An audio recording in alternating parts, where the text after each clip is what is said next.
Today's episode is brought to you by the book Everyone is a Sinner But Me, available now at Amazon.com and BarnesandNoble.com.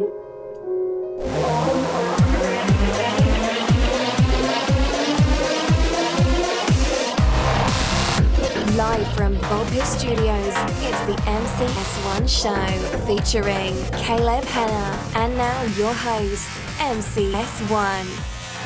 Welcome to an exciting, amazing edition of the MCS1 show. I'm MCS1, once again joined by my compadre, Caleb Hennan. What up, Caleb? Oh, you know, just recording shows with my buddy Mark. Recording shows. And so, today, got a great topic for all of you.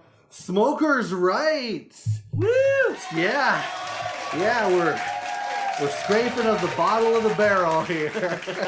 So yes, we are going there. Yeah, so no, we're not ashamed. It's gonna be a wild ride. So buckle up, buckaroos. Why are we talking about smokers' rights? On this show, we usually take the opposite stance of most things, or a very different viewpoint. Not on smokers' rights. You know what? I'm talking about this because I'm pissed off. I'm sick of smokers. After years of working in housing and dealing with them, I've kind of had enough, and I'm just tired of it. And I think smokers' rights are just a huge load of crap. Oh, dude. Yeah. And it's only getting worse as time goes on, as in the restrictions on smokers and the smokers pushing back. Oh, yeah. And it's just so terrible. But let's start with, what are smokers' rights? Oh, man. So we went to the ultimate source of knowledge. The Urban Dictionary, the ultimate source of knowledge, at least on this show. And here's what it said about smokers' rights. Smokers' rights. The misguided and incorrect notion that smokers have, or should have, rights related to their smoking. Chavs and other forms of white trash. Caleb, do you know what chavs are? I've never heard this term until looking up this. Chavs? Yeah, I mean, they're basically just, an easy way to put it is they're just losers who feel entitled. That's basically all it is, but... So basically half the kids in Happy Valley, sort of, or a different type of loser? I mean... Are they a lower class loser? Sort of. Sort of. Lower class losers. Sort of. That feel entitled. Okay. We'll just go with that. Because, you know, we're all about accuracy on this show. Worked for me. Thanks, Urban Dictionary. Other forms of white trash believe in smokers' rights, just like children believe in the tooth fairy. I feel that's kind of mean because, you know, kids who believe in the tooth fairy, they eventually grow out of it. Yeah. I don't feel that both smokers grow out of smokers' rights. No. I mean, unless they quit, I guess. Yeah, but at that point, they don't want smokers' rights. They don't care because it doesn't apply. Many people who feel entitled to smokers' rights also feel they are entitled to welfare and Medicaid. Example, the big fat chav slob got upset when told to put out her cigarette in the restaurant and started yelling smokers' rights until everyone laughed at her and she was thrown out of the place. She felt that she had a right to make others smell her gross odor. Instead, others have a right to clean air while they enjoyed their dinner. It sums it up pretty well, actually. Yeah. They act like they can just light up wherever, especially where there are no smoking signs. No, wait, I take that back. Especially where there are no smoking signs. It's their big old fuck the police or whatever. It's just exactly. Come on, guys. Oh yeah, you're such an anarchist. Yeah. Oh god. Oh, you guys see that non-smoking sign? I'm gonna light up right next to it. It's like, come on, guys. Like, stop. The rebel without a cause. Or a decent cause. Literally without a cause. There is no cause for this. And so speaking of smokers and places to smoke or whatever, their favorite spot, you know, usually is always next to the non-smoking sign. Yeah, or I mean, Utah has that the 25 feet from a building thing. They always like try to teeter on the edge between 25 and 24 feet, and it's like, oh, that's real edgy, dude. Real edgy. You're super cool. You're probably the same person who skateboards where there's a no skateboarding sign. Gosh, they're like taking a selfie like right next to the sign. Yeah. With it. with their band thing. I'm so cool.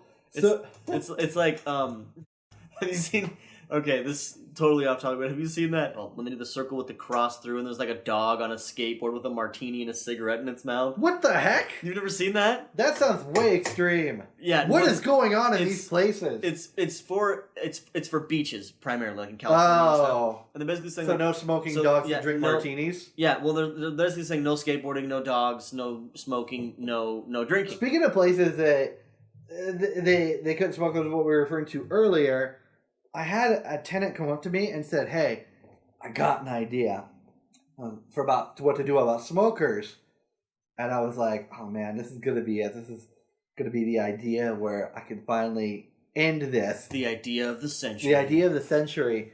And it was, how about we create a special spot on the property for smokers to go, and they can just smoke.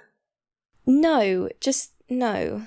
And it's like, why should we have to inconvenience ourselves for you because of your addiction? Yeah. Instead, I just said, no, we're not going to do that. Yeah, that's... Again, dude, well, it's trying to make smokers a protected class. And that's another thing. Smokers are not a protected class. No. No. Caleb, you have a pretty good definition, like, in the bare bones terms. What is a protected class? Well, okay, so a protected class, by definition, like across the political spectrum, the social spectrum, all of those things. This show, you know, exactly what we do. Let's Urban Dictionary protected class. Yeah, let's definitely do that. That's the ultimate source of knowledge. But no, basically, it's a thing where you are protected because of a characteristic that you have that you're not likely to be able to change. For instance, if some of the protected classes of today are black people, immigrants. I don't know if Asians disabled. Do Asians fall under those anymore? Probably race of some kind. I don't know. Maybe it starts getting hazy after a while. But generally speaking, smokers are not a part of it. No. I mean, it's the same thing with like the LGBT community. Women to a certain extent are technically a part of a quote-unquote protected class. But the difference there is that those are things that are about them that, for the most part, you can't really change it. I mean, you can't really... If you're black, you're going to be black unless you're Michael Jackson or Sammy Sosa.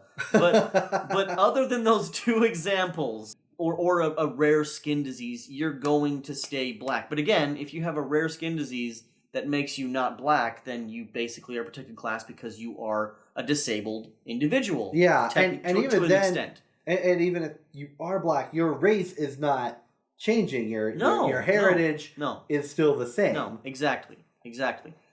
But the difference is that there are clinics and there are workshops you can go to learn how to quit smoking. I don't know of any clinics where you quit being black. I'm just gonna put that one out there. And you should just walk in. They hand you a sweater vest and some Dockers, and then all of a sudden your skin just gets paler and paler and paler, and you turn into Carlton from Fresh Prince of Bel-Air. Oh man! And you just keep going paler and paler, and then all of a sudden you're Michael Jackson. So moving away from the changing your race. Which is not something we endorse unless we're being endorsed by someone who is paying for us to say that. Fidel Castro, if you're out there, if you are listening, we're still interested. We're still waiting. We are still interested for your endorsement. So we'll say anything. Anyway, but smokers feel differently. They still feel like they're a protected class of some kind, which is ridiculous, and they still think that they have these smokers' rights. The thing that upset me the most about smokers' rights is anyone who's had a job can attest to this. Smokers always take longer breaks. Oh, big time.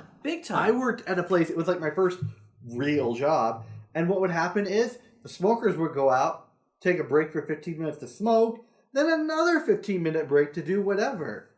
And it's like almost hourly. In cases that I've seen. Yeah. Where it's like, if I have to take my smoke break every hour. So it's like, okay, so the company is paying you to work 25% less than I work? Well, that's cool. Yeah, it's crazy because a smoker would feel so entitled that he would take more time or whatever.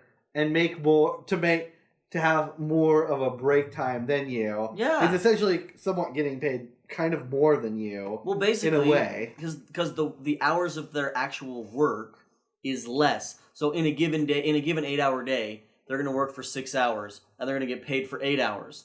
So it's ridiculous. Can I just work for 6 hours and get paid for 8 hours without a horrible addiction? No. Interesting enough. All right, I'm going back to cocaine then, I guess. Interesting enough, I've heard Starbucks, if you come on and you already are smoking, you quit smoking, they give you like a bonus or a raise or something of that nature.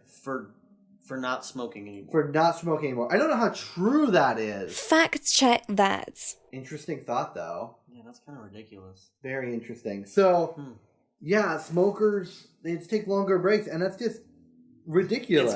It's kind of just unfair. To be honest, it's just unfair. Yeah. You know? I don't like saying the fair word, but it is. Yeah. So, I got a story about smoker that I dealt with a while ago, which is what really got me on the smokers' rights thing. This is back when I worked in property management, and I was trying to leave for the day. I was going to go home, and I saw this smoker out in the parking lot, literally 20 feet from the sign. Someone I'd never seen before. And this guy's like fat redneck. His gut was like as big as a basketball, and he's right next to a red truck. Like a real chap. The only thing that was missing from this picture, from this scenario, was a "Make America Great Again" hat. Like, that was the only thing that could have made this picture more perfect. And so I walk up to him and I said, "Hey, you can't smoke here." Starts getting in my face about it. "Well, who are you to tell me I can't smoke here?" Blah blah blah. I go, "Well, one, I'm the manager." Yeah. And I was civil about this the whole time. Two, there's a sign literally 25 feet away. You need to quit smoking. And he was refusing to quit smoking. Just refusing. So I asked him 3 times. I said, "Listen, you need to leave the property." He goes, "I'm not leaving." I go, "Yeah, you do. This is private property. You are smoking. You are now trespassing because I have asked you to leave, and you have not." Guy gets all up in my face. Doesn't believe I'm the manager. He doesn't have to believe. He doesn't have to believe it. What a douche. And so I said, "I'm going to call the cops." So I walked to the office real quick, and he was following me because he did not believe I was the manager. So he goes in, and he puts out a cigarette, mind you, to come to the office. Of course he did. So, and he's throwing a nicotine fit the whole time, saying all this stuff. I just looked at him and I said, "Listen, drop the theatrics. Nobody cares." And so he comes into the office with me, and he walks up to my assistant and goes, "Is he the manager?" He goes, "Yeah, why wouldn't he be?" And the guy gets mad, turns around, starts walking out. I go, "You need to leave the property." Turns around, gets all up in my face, starts yelling and stuff. I go, "I'm calling the cops." And he goes, "Go ahead, call them. I don't care." I go, "He will." And so he instantly goes out to the back parking lot. I call the cops. About a minute later, my assistant manager goes to the back to check on him real quick or whatever, just to see if he was leaving. He apologizes to the assistant manager, which is like, what? Okay. Sits by his truck for a bit. Gets in, and then he just leaves. Initially. What a legend. So he basically proved nothing, that except that he's a fat sack of crap. Yeah. And they didn't want to put out a cigarette, which he ended up doing.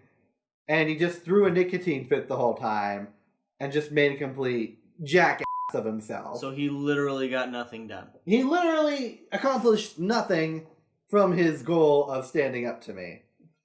Which is like way genius. Yeah, that guy sounds like a real piece of work. He was a real piece of something. So, one other thing I want to mention about smokers, my favorite phrase to say about them. There's an episode of The Simpsons where Ned and Homer go to Vegas. They end up marrying some prostitutes. They end up leaving. The prostitutes come back in a later season. And one stays over at the Flanders house, which is, for those who haven't seen The Simpsons, a good Christian happy home. Yes. And the prostitute wakes up and she goes, "Where are my cigarettes?" And she can't find them and she starts freaking out. Like, smokers do. Like you do. Yeah. And they see the Flanders kids and they say, "We flushed your sin sticks down to hell. Smokers are jokers. Smokers are jokers." And I just start chanting it. And it's genius because they are. Oh, dude. They're so ridiculous. I mean, I know that's meant to be satire on the Simpsons part, but they really are. They kind of nail it on the head there. Seriously, smokers are too busy like fighting Batman to quit their horrible addictions. Yeah, seriously. That's how big of jokers they are. Yeah. So I like it. My final thought is the thing I am happy about with smokers' rights is the nice thing about smokers, they're either dying out or they quit smoking. Which, by the way, the new method to quit smoking right now is transitioning into vaping. Vaping! That's something. Which, by the way, okay. So ridiculous. It's whatever. You know, do what you want. Again, I don't care if you smoke. I don't care if you vape. Do whatever the hell you want. That's fine. I don't care. Don't push your smokers' rights on us. But the reasoning, and the only reasoning that I've ever heard for people is like, oh, I vape because it tastes better. And it's like, okay, well, does it lower the nicotine? Like, what does it do for you? And they're just like, no, the nicotine is still just as high. It's just it tastes like candy instead of tasting like tobacco. I read an article once on The Onion. I love The Onion. Where I do too. Where it shows this guy like in a black trench coat and he's vaping. And it says, time-traveling bounty hunter from the future comes back. And it's like, it just talked about him vaping and like all this really random crazy crap. But that's what vaping is. It's like the futuristic version of smoking. It seriously is just smoking. That's all it is. Trying to make it seem, quote, cool. Yeah. But side note, one of my top 5 movies is about smoking. Is it Thank You for Smoking? It is Thank You for Smoking. That is great movie. Top 5. Amazing movie that doesn't have a single actor in that movie smoking a cigarette. Genius movie. Yeah. I love that movie is like is all focused on like the marketing aspect of everything though. Exactly. I love that. That's great movie. Great movie. Anyway, that's our show. I want to thank Caleb coming on, talking about smokers' rights with me. And until next time, take care of yourselves and each other. Peace.